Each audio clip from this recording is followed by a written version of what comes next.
Okay, hi there, this is Ron McCracken. Wanted to make a short video, hopefully a short video.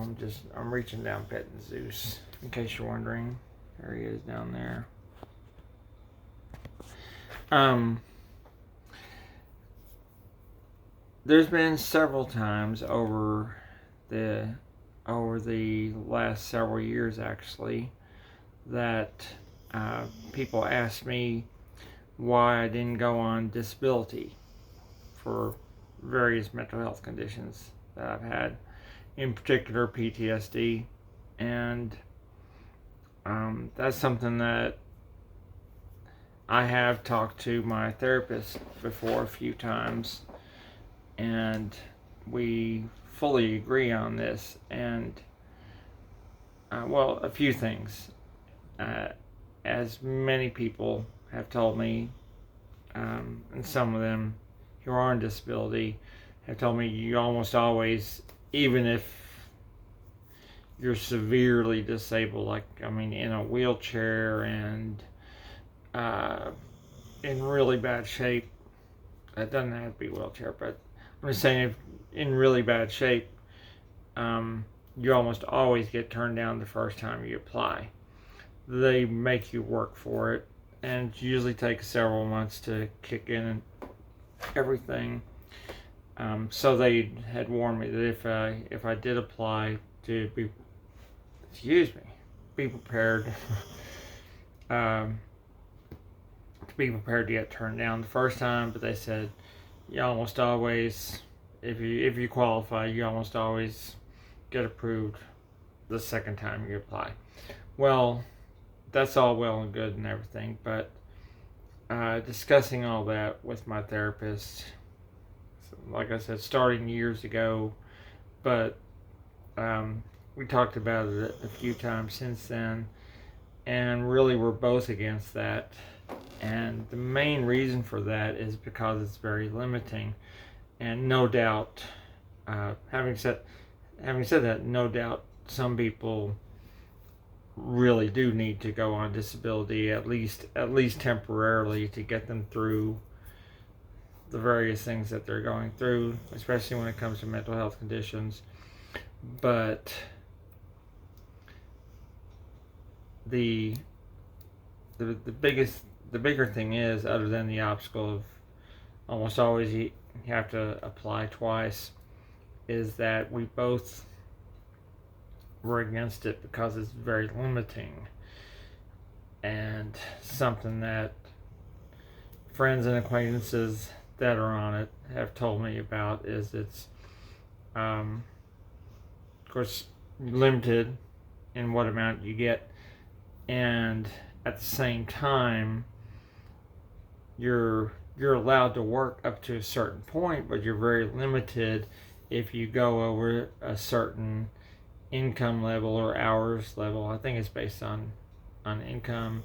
Then you lose your disability, and then if your job isn't real stable, then you could quite easily be back at square one and be really in the hole and really struggling, especially if you're battling different mental health conditions.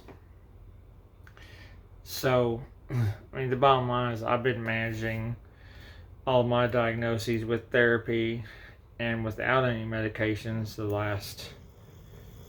no medications the last 5 years. No, it's been almost 6 years since I've been on any meds. Um, Something like that. I'll have to look that up. I don't know if I wrote it down, but that's the bottom line, is that we both agree that it can be very limiting, and I don't want to put those limits on myself, and neither does she. And it's not just not just the economics of it, but also the mental aspect of just accepting your situation. I hope I'm explaining this well. Just accepting your situation and being passive about it. We don't want to be passive about it. And that's not criticizing any, I should stress, that's not criticizing anyone who's on disability. That in a lot of cases it's very necessary, and it can be pretty much a lifesaver for a lot of people. But as far as keeping a roof over their heads and helping them pay their bills and all that, but that's the bottom line. It's just pretty simple, straightforward, is that we both want me to feel empowered that I can do this, that I don't have to go that route with disability. And I mean, that's about it. And the paperwork would probably drive me crazy, especially if, say I get a job a month from now making $30,000 a year. Well, that probably would kick me right off of disability, I think maybe completely. But if that job turns out to be not so stable, maybe the company closes down, or maybe they have to cut back hours, this, that, and I go back to, say, to the part-time $15,000 a year, then I'm back on disability, at least partial disability, and go back and forth, back and forth, back and forth. Honestly, that would drive me crazy, doing the paperwork more than once every 5 years if I had to do that paperwork over and over. So, I mean, that's the bottom line. And we're on a good program as far as I've done the cognitive behavioral therapy for a few years, and I've progressed a lot with that. The last month or so we've been doing EMDR therapy, and at the moment it slips my mind what all those initials stand for, but a lot of people know what I'm talking about. The EMDR therapy is very intensive and has a lot of promise, and is usually very effective. So I'm eager to see how I progress with that. But that's it. Just wanted to check in with that. There's a tough road ahead as far as employment and all that, speaking of. But I'm just going to keep forging ahead and sticking to my therapy, and that's it. So just anyone else who's struggling with all that, just there's no secret formula, there's no magic bullet, whether it's your therapy or whether it's medications or a combination of both. Whatever, you have to put in the work. You have to really focus and work on yourself. You have to double down and be very determined about it. It's simple, but it's hard, and I know as well as anyone how hard it can be.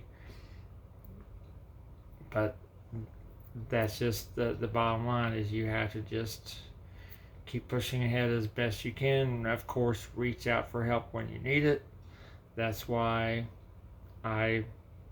every session I try to tell my therapist everything I can think of that's going on, and we just go from there. So that's it. And again, reach out for help if you need it, and just practice self-care. And well, that's it. Everyone, remember, Jedi Master Yoda said, luminous beings we are, not this crude matter. Alright, talk to you later. Bye.